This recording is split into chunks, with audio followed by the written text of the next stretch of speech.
welcome to Motivational Mondays with Princess Sapphire, where today we'll be talking about what to do when you want to quit. Usually, we want to quit when we aren't seeing results from our, up until that point, consistent effort. And so we experience some negative emotions about this lack of harvest, if you will, and we equate the negative emotion to, this was a dumb idea. You see, we assign truth to these emotions rather than realizing that emotions really are just that, emotions. They can't hurt you unless you allow them to dictate your future action. Now, sometimes it is time to move on from a particular goal, but most of the time it's not warranted at all. How do you know if it's time? I don't know, dear peasants. Only you can answer that. But what I will encourage you to do is never allow yourself to make that decision on a bad day.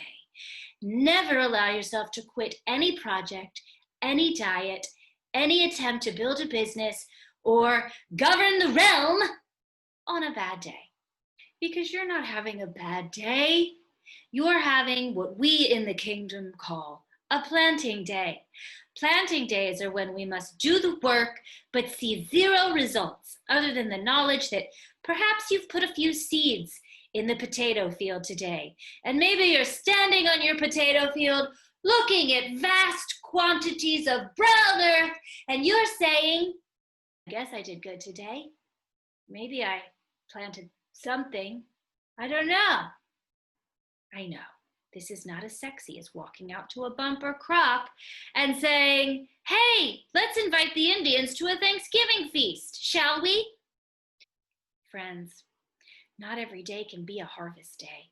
And we want a harvest day every day so badly because we get addicted to the adrenaline rush of harvest days, of the scale finally moving down, of applause in the boardroom, of your phone blowing up with messages of people wanting to try your product, or in my case, coronation day.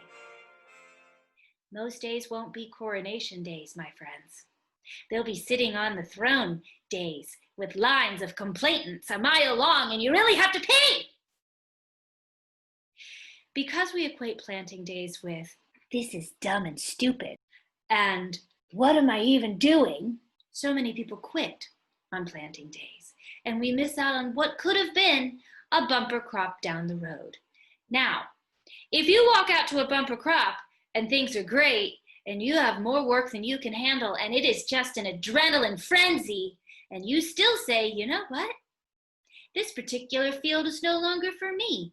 It was for a season, but now I need to let this particular field lie fallow, perhaps, to go pursue being a tavern wench. That's different. Maybe God is calling you to spend your time differently, and there's only so many hours in the day. Then you're making a conscious choice to abandon something because God asked you to, or because you have clarity on tavern wenchdom that will cause your time to be better spent, not because you're having a planting day. So remember, what you think is a bad day is probably just a planting day, or a plowing day, or maybe a weeding day. And you are not allowed to quit on those days. Rest if you must. Do the bare minimum if you have to, but do not abandon the field entirely, because if you do, you might just be missing out on the biggest crop you've ever planted. And someone else will only be too happy to harvest your work.